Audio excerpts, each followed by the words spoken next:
Hello and welcome to Diplomata. I'm Francis Suni. Talking about the Vatican is almost like talking about the whole universe. It has a lot of beautiful things, but don't be fooled. It also has a lot of complex issues to deal with. It is not only the smallest state in the world that leads about 1.4 billion Catholics, it is also a country of only 0.2 square miles that has 185 diplomatic offices across the world, the second largest number after the United States of America. In this episode, I have the opportunity to talk to the diplomat who represents His Holiness Pope Francis in this predominantly Catholic country. Monsignor Marcos Prizzi is currently the Chargé d'Affaires ad interim of the Vatican to Timor-Leste and Malaysia.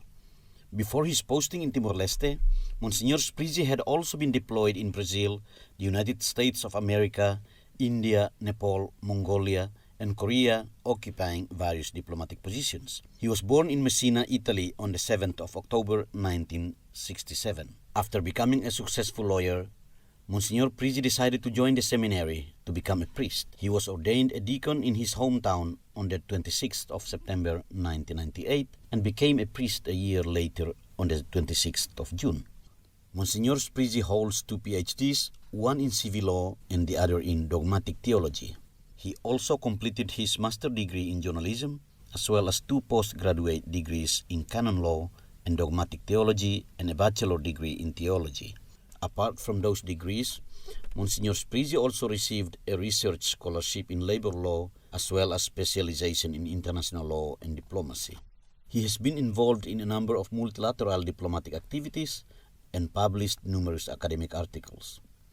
As well, he was an assistant professor at the University of Messina, Italy, and a professor at the Catholic University of Brasilia and Catholic University of Korea. Monsignor Prizzi was appointed chaplain of His Holiness on the 9th of June 2009 and a prelate of honor of His Holiness on the 11th of November 2016. Monsignor, first of all, thank you very much for giving us your time to do this interview. Let me begin the conversation by asking you, if you don't mind, to share with us a little bit of your experience or of your childhood and how it was like being a child, if that is okay with you. Well, I was a normal child. My childhood was in Italy. I am Italian, in the south of Italy, in Sicily, in a city called Messina. It's a city not much different from Dili because it is beside the sea. There are many beaches. All the city develops along the beaches and along the seaside. There is Mediterranean Sea. It's an old city, more than 2,000-year city. It was already developed at the time of the Romans. And so I grew up there. My family, a normal family of public officers. My father was a lawyer and then he entered into the public administration. A Catholic family, practicing our faith normally as everybody, going to Mass on Sunday, belonging to the Scouts, the Boy Scouts, as a youth association, and growing up as a normal child, studying in the primary school and doing some sports. That was my childhood. Then growing up as an adolescent and a young man, I was continuing in the school, in the secondary school, and then going to the university.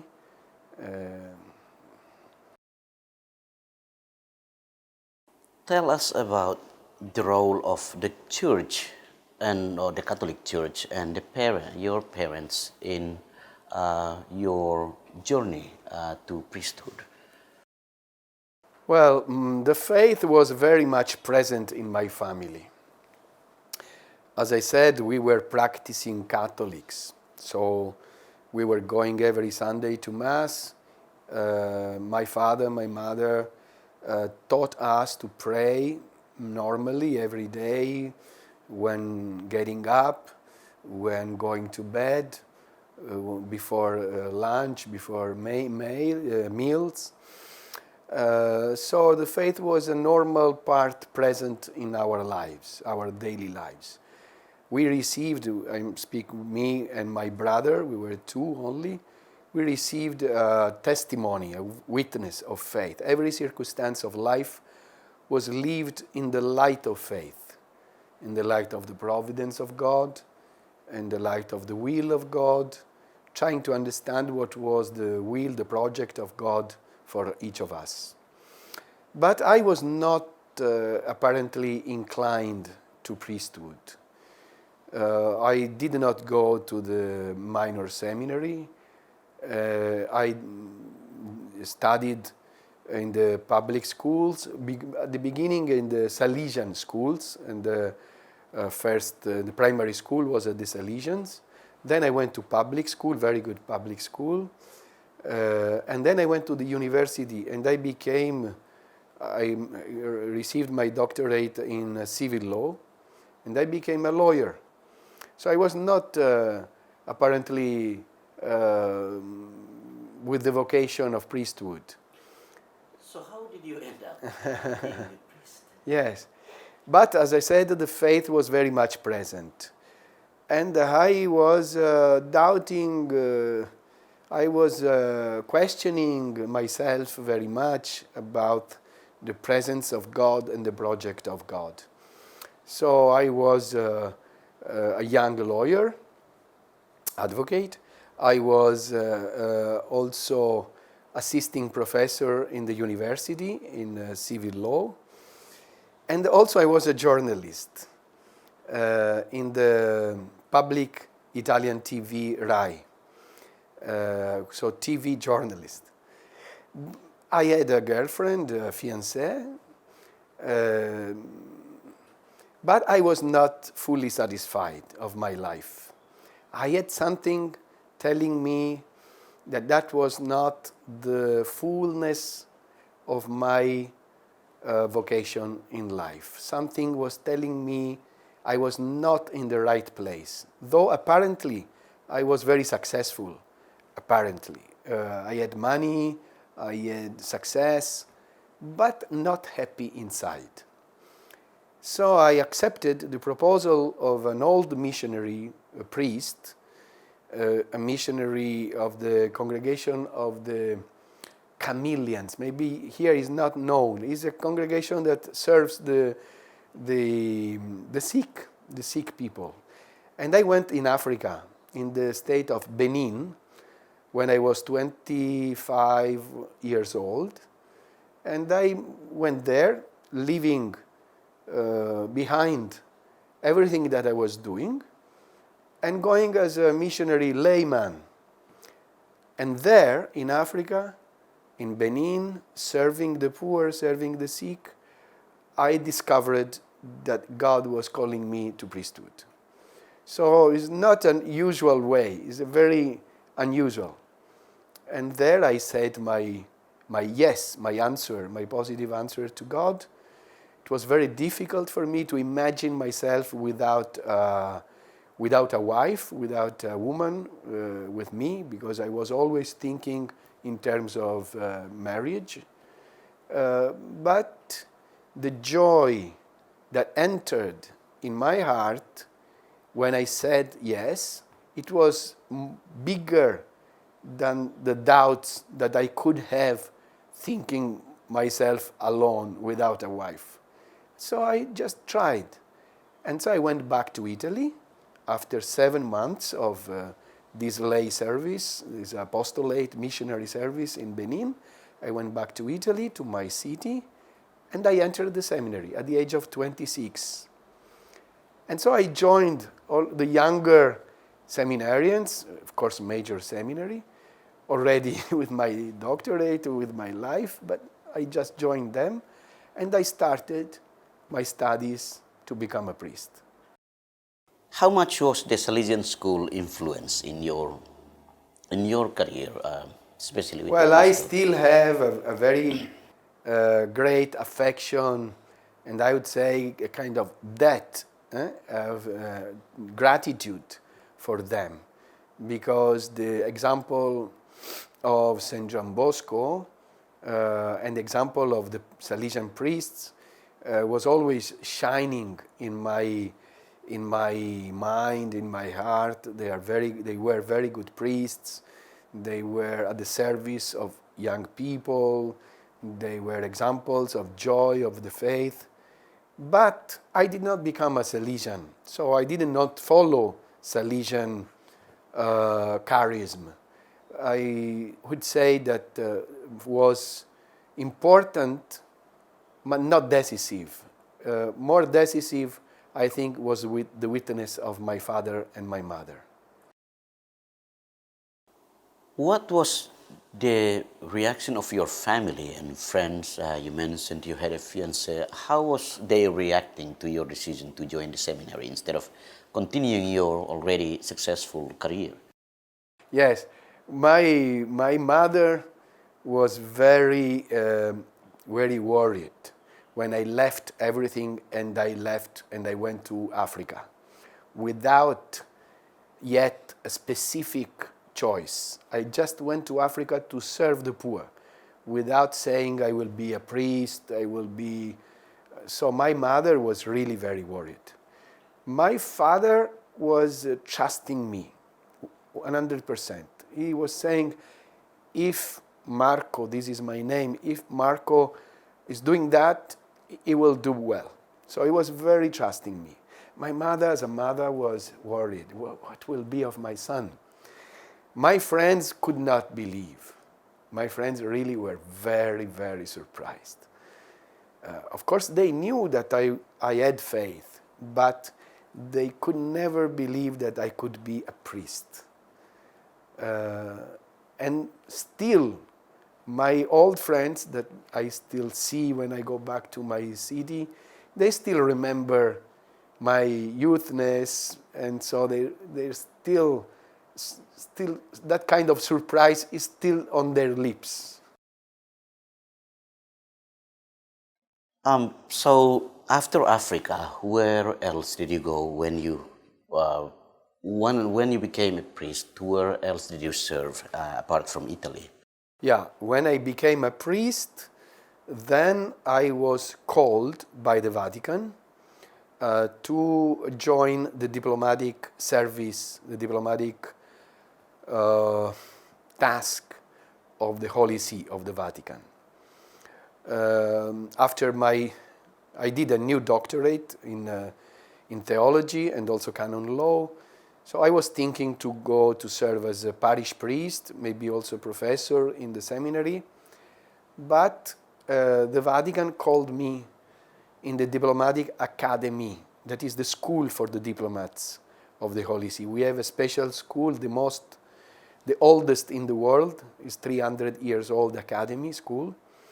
And I was called there to do specialized studies to become a diplomat of the Vatican. 3 years in Rome. And after these 3 years, where I specialized in international law, diplomatic law, etc., languages, history of diplomacy, diplomacy of the Holy See, all these kind of things. Then I did the final exam, and I was sent first to Nigeria for a short term of apprenticeship in the Apostolic Nunciature in the Embassy of the Holy See in Nigeria, in Abuja. And after that, I was sent to Brazil where I learned Portuguese. And I was 6 years in Brazil, in Brasilia, beautiful experience. From Brazil, 6 years, I was appointed in the Apostolic Nunciature in Washington, D.C., United States, where I stayed 3 years. I was at the first installation of President Obama. I just arrived 3 days before his installation. I remember that day, historical day of the first black president in the very cold day of Washington, D.C. in January 2009.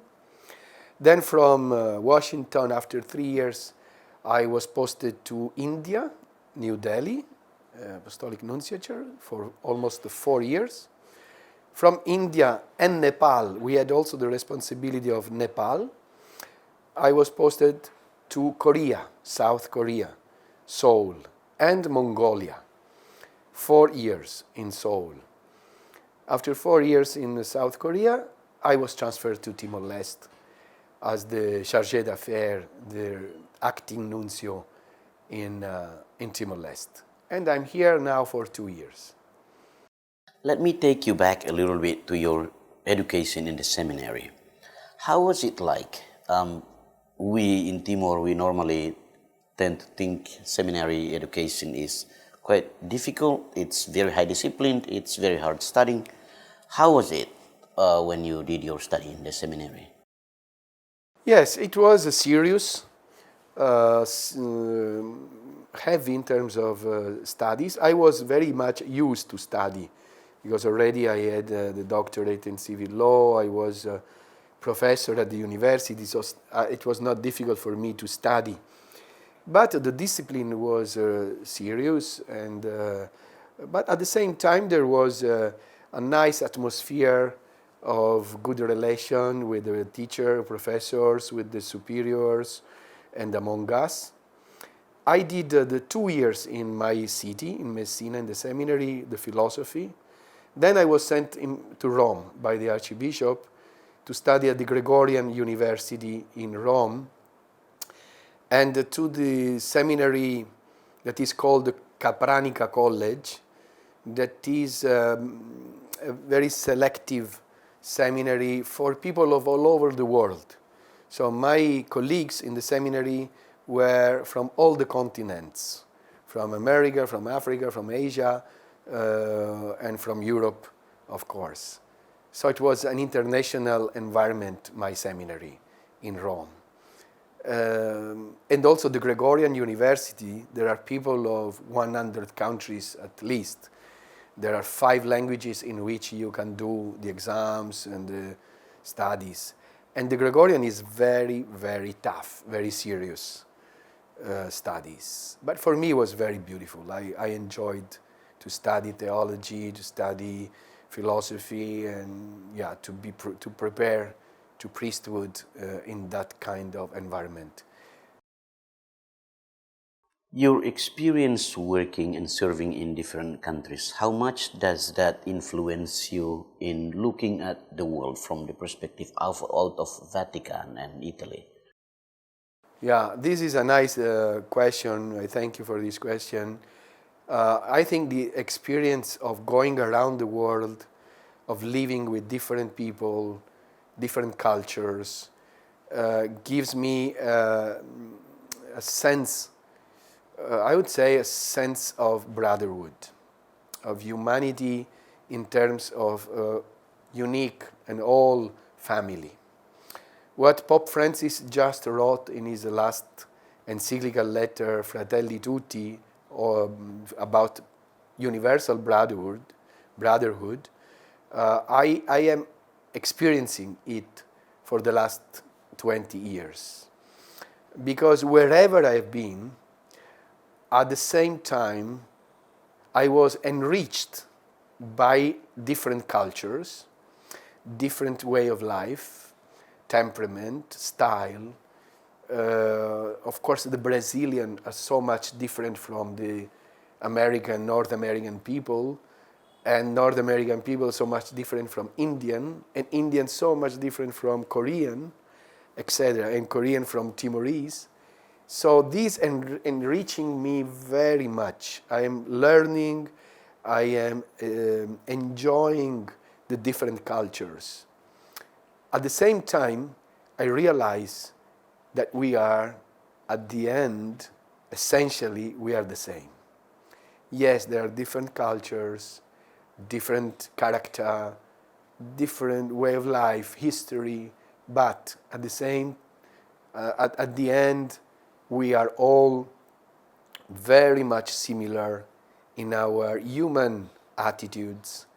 We love, we have these kind of sentiments. We love family. We have the same aspiration, dreams, and also defects, limitations as human beings. So we have a common language. We have a common language. That is the language of humanity. So I never felt, as an Italian of the South, I never felt lost or in the wrong place. I always have felt that human being is my brother. In terms of the Catholic faith, what can you say about the different places you have been posted to? How do you see they differ from one another?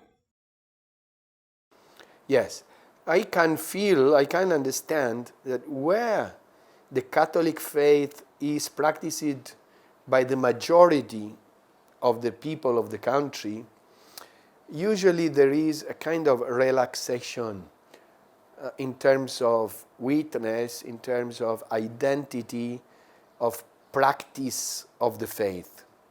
So, for example, this is also in Italy, but also in Brazil. Majority of the population is Catholic, but not so many goes to the church every Sunday, and they don't need to witness their Catholic or their Christian identity because everybody are, or almost. So instead, when the Catholic faith, the Christian faith is lived by a minority, there is a kind of more urgency or more need to witness it, to testimony, to practice it, to treasure the Christian identity. And this I saw very much in India and in Korea. In Timor is a kind of exception because at the same time the great majority of the population is Catholic, 97% or 98%, etc. But at the same time, still the people lives very intensely their faith, and the rate, the percentage of people who goes to the church, to mass, the sacraments are very high. So I have to say that here I feel the freshness of faith, though it is practiced by the majority of people. And just to end the conversation, how have you found Timor? Where have you sort of been able to visit Timor, and also how do you feel, not only in terms of the Catholic faith, but Timor-Leste in general? How have you found it? I have to say really and sincerely that I love very much to stay in Timor. Maybe because, as I said at the beginning, the city of Dili is very similar to my own town, to the city from where I come from and where I grew up. Also, the hills and the seaside and the countryside of Timor-Leste is not much different from Sicily. It's very, very similar. I like the people. I like the people because they are open. They greet you for first. If they know that you are a priest, they say, "Oh, amo, bon dia, boa tarde, amo, boa noite, bem-vindo." Or if they don't know if you're a priest, they say Mister or they say Malay, but they greet you and they smile. I feel a sense of sympathy, and I can also understand the love of the people for the priests, for the church, for the missionaries. Also, in my interaction with the authorities, I have frequent interaction with the highest authority of the state, from the President of the Republic, the Prime Minister, the ministers, the President of Parliament. I was yesterday with him, etc. And I am always feel this welcoming attitude and very kind attitude that is sincere. It is sincere. It's an open heart. Of course, human limitation, weaknesses are here, are as elsewhere.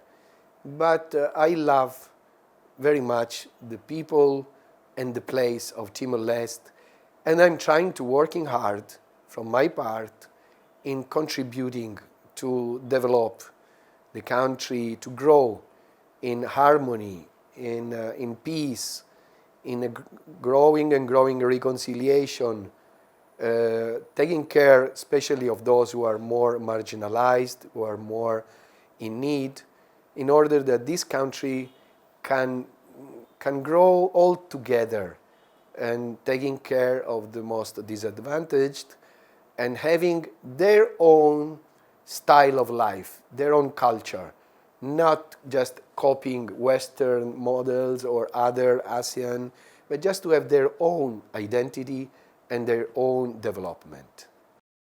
Thank you very much. Thank you.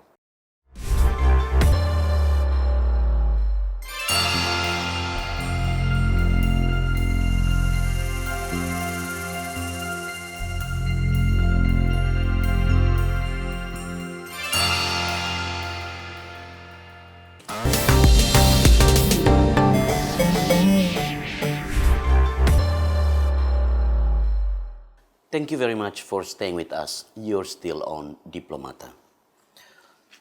You are a Monsignor. What does that mean? Yes, Monsignor is a title that the Holy Father, the Pope, only gives to a priest. So as a priest, when I was ordained in 1999, I was called Father. In Timor-Leste, Amu Padre, Padre. Then when I joined, I was called to the diplomatic corps, and there are some steps. You start as a second secretary, then you become a first secretary, then second counselor, then first counselor. After 10 years of service, you are examined by a commission, and this commission proposed to the Holy Father, to the Pope, to make you a Monsignor.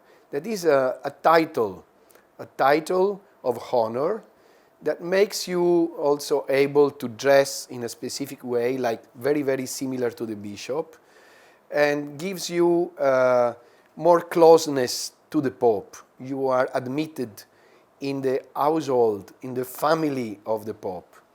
There are also degrees of Monsignor. So I was first made Monsignor, we can say, of second level, and then after 5 more years, I became a Monsignor of first level.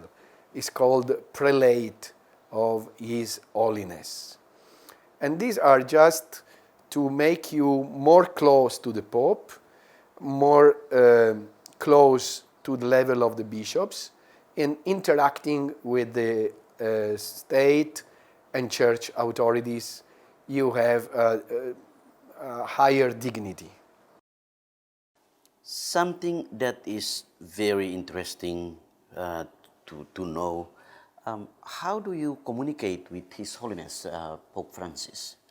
Well, I communicate on a regular basis through reports that I write, letters, in which I describe everything that happens in terms of something important in the church, in Timor-Leste, and in the relation with the government, with the state, also in the field of economy, in the field of politics, in the social aspects of the life.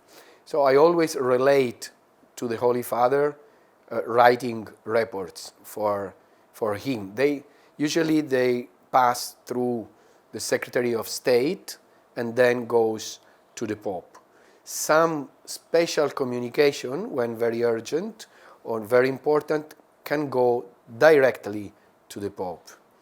Then every year I go to Rome and I have an occasion of meeting the Pope, of dialogue with him, and usually he asks questions and I answer to him. Of course, my reports and my writings are not only to describe the situation, but also to make proposals, to suggest solutions, to give ideas of what is better to do in our relation from between the Pope and the Church, between the Pope and the state. How is the nomination of positions within the Vatican system? How does that work? Well, I have to say that it is quite complicated. It's a very, very articulate system.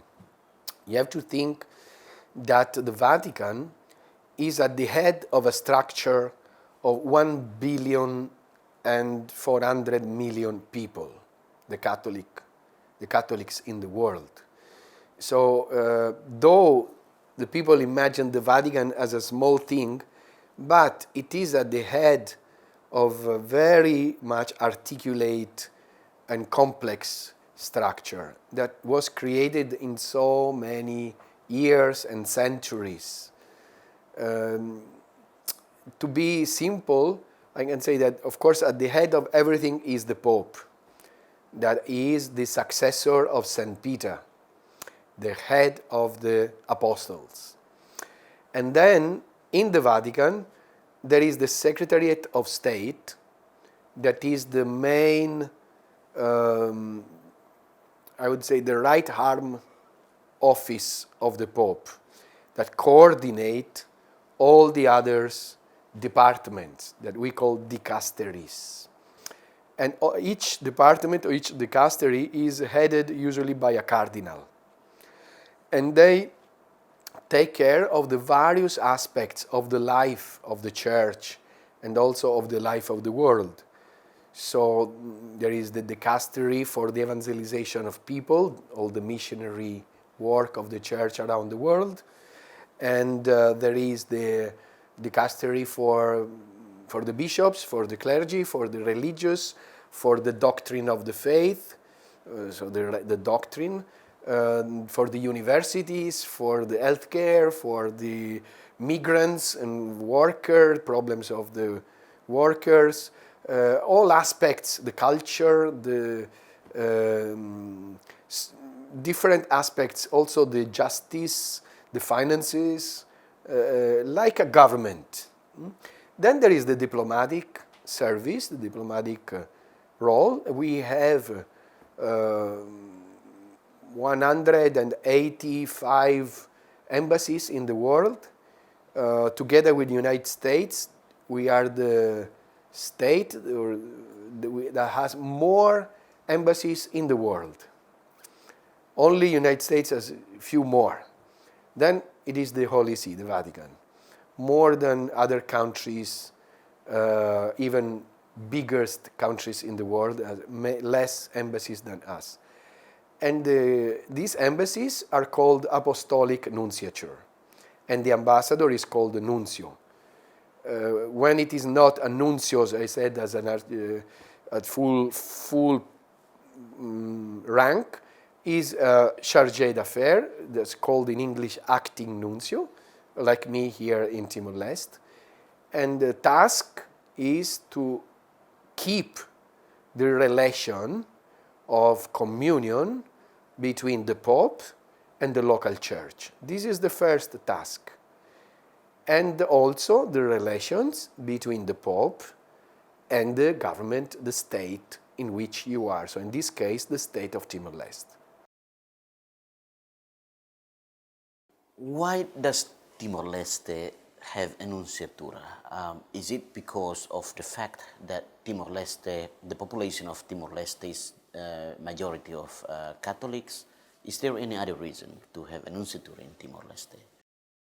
Well, as I said, we have many nunciatures. Almost all the countries in the world have a nunciature. For example, we have a nunciature in Malaysia. We have nunciature in Singapore. We have nunciature in the Philippines, but we have also nunciature in Korea, as I said, in Indonesia, in Vietnam, not yet full, but already there is an apostolic delegate. That is the first step to establish an embassy. So the Vatican, the Catholic Church, is interested in all humanity, in all human family. So we are open to have diplomatic relations with all states in the world. We have nunciature in the Islamic states, in Buddhist states, in whatever state in the world. Also small, like Costa Rica or Malta, and very small. The Monaco is a small state in Europe, and we have the nunciature. Of course, the fact that Timor-Leste is populated mostly by Catholics is one more reason to be here. We are building a new big nunciature near the parish of Motael, because the Pope wants to be close to the Catholics. But this is not the main reason. The main reason is because here there are human beings. And wherever there are human beings, Christ and then the Catholic Church is involved. Not for doing proselytism, but just to manifest the love of the Church for every human being in the world. Tell us about your average day, your work. What do you do on an average day? Well, I get up at 6:30 and I have Mass regularly every day in the chapel here in the Nunciature. We have a chapel. I celebrate Mass daily morning. Then I have my breakfast and then I start the work in the office. I have a small team of collaborators, of secretaries that work with me. There is a missionary sister, a Franciscan sister, Sister Evelyn, that is a very good secretary, and also she takes care of the archive and other things. There is a Timorese layman, Mr. Ligorio Borromeo, that is my personal assistant, but also works in the office in other issues. We have driver, other people that take care of the house, etc. And of course, we have also the collaboration in many aspects of the work of the local church. So though other persons doesn't come here, but when I need for something, I can rely always also in the organization of the Bishops' Conference and of the Archdiocese of Dili. So there is a strict and daily collaboration also in office works, jobs, with the Bishops' Conference and with the Archdiocese of Dili, also of Baucau and of Maliana. So the day is full of work in many aspects, all the part of the morning until lunchtime, that is at 1 hour. Then the people don't come in the afternoon in the office. I work alone in the afternoon. Sometimes I have appointments, I have visits, I go, I receive. But in the afternoon, I prefer, like the Pope does, not have public work and receiving, but I more dedicate myself to write the reports, to write the letters, to doing personal office work. And of course, I have many invitations, so very often I am also outside to respond to the invitations and to the visits that I'm asked to do. Apart from working with the people of the church, you have also been seen in premises such as the parliament or ministries, the president, the palace of the president. What do you do in terms of working with the state? What work do you do? Well, the task of the Apostolic Nunciature with the state is mostly in favor, in support of the local church. The local church, the bishops, the priests, the lay faithful are all citizens of the country. So they relate with the state authorities as every citizen that have to be in a position, I would say a lower position in front of the authorities of the state. while at the diplomatic level, we relate at the same level, because in the international law and in the diplomatic law, the main principle is that each state is at the same level with the other. No matter the size of the country. The ambassador of United States of America or the ambassador of Timor-Leste, when relate with the state, with the reciprocally, they are at the same level. And the same is for us. So the Holy See and myself as the representative of the Holy See, the Vatican, I represent a sovereign state, a sovereign subject.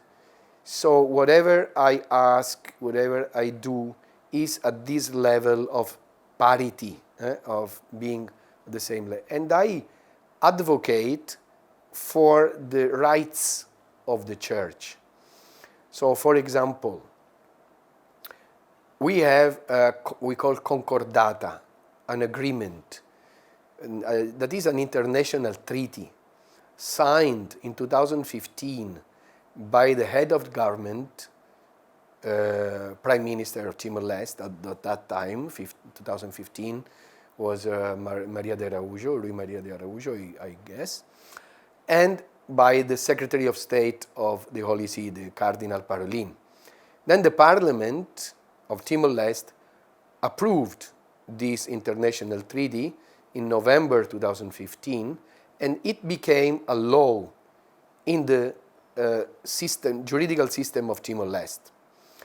Now, this treaty has to be applied, has to be implemented in many aspects, financial aspect, taxes, the visa for the missionaries, the educational field, the assistance for the sick people, various aspects that are included into this treaty. I am working and I contribute with my diplomatic status to collaborate with the state and also sometimes to solicitate the state authorities to apply, to implement in the internal system what is already stated in this treaty. And for example, also the marriage, the religious marriage between Catholics that must be registered into the civil register of marriages or weddings. This is not yet fully done. So I'm in connection with the Prime Minister and Minister of Justice to implement this. And I could give you, I don't want to to become boring, but I can give you many examples of aspects in which we are dealing and negotiating in a certain sense with the state authorities to implement this in favor of the Church and in favor of the people, because everything is done for the people, especially for the most in need. I would like also to add that we are also trying to help in what we can do the development of the people and of the state. So sometimes we relate also not to ask things or to urge for the Church only, but also to give our support, our international status, our also material sources, to be close to the state, to be close to the people, especially when there are emergencies, situation of need, support for the democracy. The Holy See has been, since the beginning, very close to Timor-Leste in its struggle for independence, in its path towards autonomy, to sovereignty, and we are still with the same attitude to encourage Timor-Leste to affirm in the international arena. Without meaning to be political, given that some aspects or a number of aspects of the Concordata have not been fully implemented, what do you think the hindrances are to implementing these parts of the Concordata? Well, first I have to say that most of the aspects are implemented. I am satisfied. After now are 4 years that was ratified, I would say 70% are implemented, 60-70%. So we can say that not everything is going bad. No, majority is going well. There are still a few good number of aspects, and it depends also of the youthness of the state structure. So many things, the state, the bureaucracy, the organization of the state is not yet fully organized to implement. In terms of offices, in terms of, for example, the cadastro, the propiedade, in terms of registro, the matrimonio, in terms of visa, the visa for the missionaries, because they still have not full organization. So because the state is young, is only 18 years old state, and so it's not lack of goodwill. It's only a matter of organizing better and better the bureaucracy, the offices of the state. And to end the conversation, we are on Christmas season and New Year is coming in a matter of a few days. What would be your message to Timor-Leste, to the Catholic Church of Timor-Leste, and also for all the citizens in general? Well, I wish to distinguish, not to separate, but to distinguish. The message for the Catholic Church is to renew the enthusiasm of the faith. The faith is a great gift, but it is like a tree or a plant that needs to be to receive water, to be nurtured. To renew the enthusiasm of belonging to Christ and to the Church, to deep this knowledge of Christ, and to pass to the young generation, to take care of the young generation, witnessing the joy of the faith. To the priest, to be close to the people, not distancing them, never from the people, but to be, as it is in the tradition of the clergy in Timor-Leste, to continue to stay in the middle of the people, close to the people. Also the sisters, the religious, close to the people, humbly, in the middle of the people, the young, the elders, the families, never putting themselves in a higher position, but always together with the people. And to the Timorese in general, I wish a new year of deeper reconciliation. I understand that, of course, there can be differences in politics, in opinions, in views about economy or about how to develop better, how to use the resources. Yes, this is good. This is democracy. At the same time, you are one people that have fighted to have a unity, have independence, to have sovereignty. So I encourage to treasure this brotherhood among yourselves in the people, to be reconciled, to grow together, to have together the same goal of developing in peace this country, keeping your culture and developing your great potentials, with a special attention to the young and education. Monsignor, it has been a great pleasure and also a great honor to have this time to talk to you. Thank you very much for all the information you have shared with us, and we'll talk to you on another chance. Thank you very much. All the best for your TV GMN, for the great service you do, and Merry Christmas and Happy New Year. Thank you very much.